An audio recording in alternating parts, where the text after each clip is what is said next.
Hi, today I would like to do a deep dive into a feature in Grace, which is tags. Now, tags is something we use everywhere in Grace, in the playbooks, to store information and move information around. So what are tags? Tags are basically variables. You know, in math, you have algebra where you have x plus 1 equals 2. Then you know x is 1 or x is storing 1. And that would be the same thing which tags are used for in Grace. We are storing information in these variables. Now, there are three ways tags are mainly used. It's for preloading information into the playbook. It's for collecting information inside the playbook and using it again in the playbook. And then outputting the information to, let's say, a CRM. Now, I would like to jump in and show you all different, like the main ways of using them and going a bit more in depth on it. So here I've set up the playbook with the three different cases. If you go into the first case, which is basically preloading tags from a CRM, which is in the first page of the playbook, we are running a connector which is communicating with our CRM, let's say Salesforce, and then checking the phone number of the caller.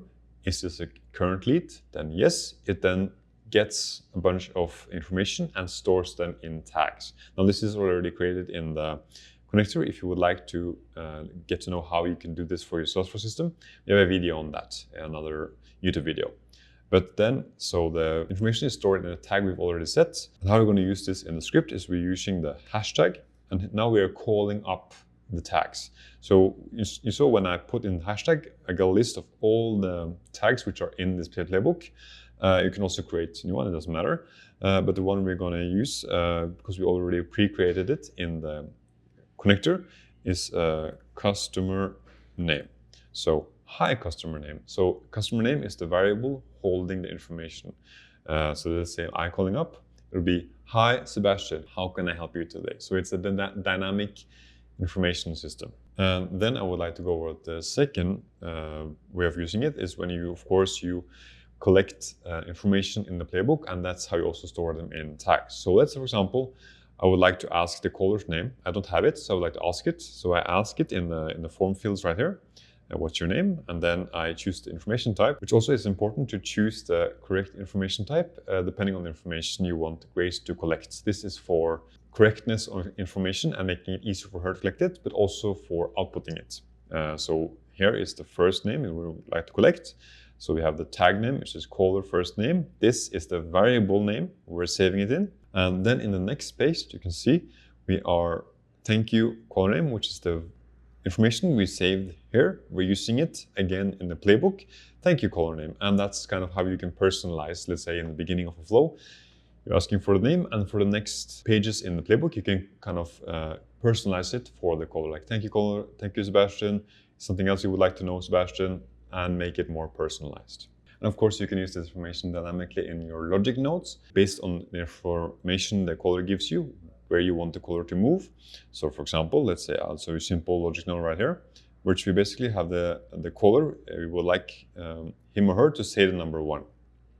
And then we save it as an integer. Here it's important why you're saving it, the type or giving the type, because we would like to collect a number. That's why we need to specify int or a number type, because you would like to then check reference the number type in the next node, which is basically in logic node, we're checking is the tag right here, which is saving it in, the variable, is it equal to 1?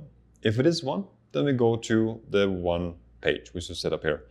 If it's not 1, we set up, go here, so 2 or any other number the caller says, or not 1.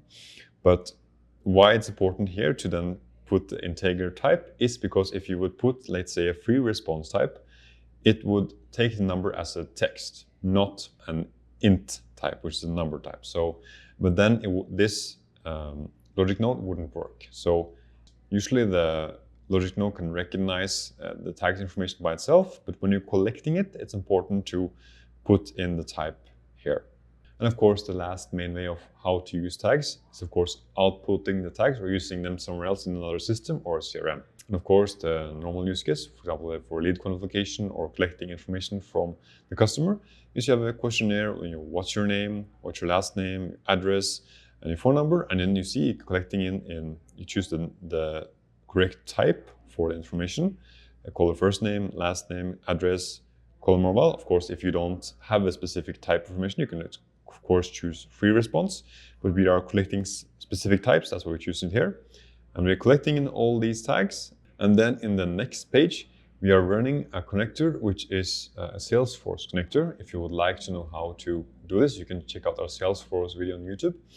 But basically, it's taking all these variables, tags, last name, first name, address, mobile phone, and then creating a lead in our Salesforce system.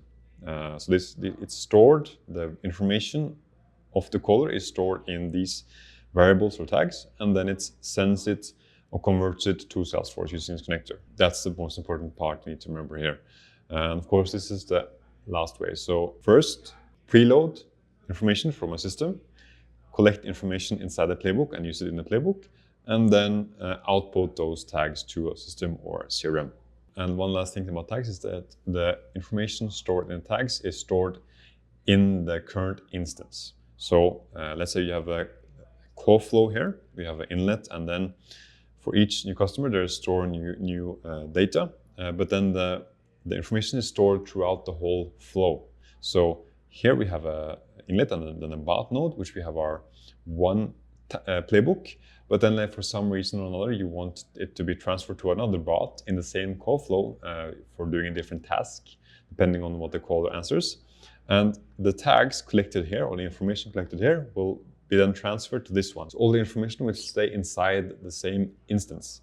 That's important to remember. So you can use it inside here, but once it ends, the tags are basically in the instance or in the history. Now, I hope this video was able to enlighten you a bit more about what tags are and how they're used in Gridspace. If you have any questions, feel free to leave a comment below. I will answer any questions you have there.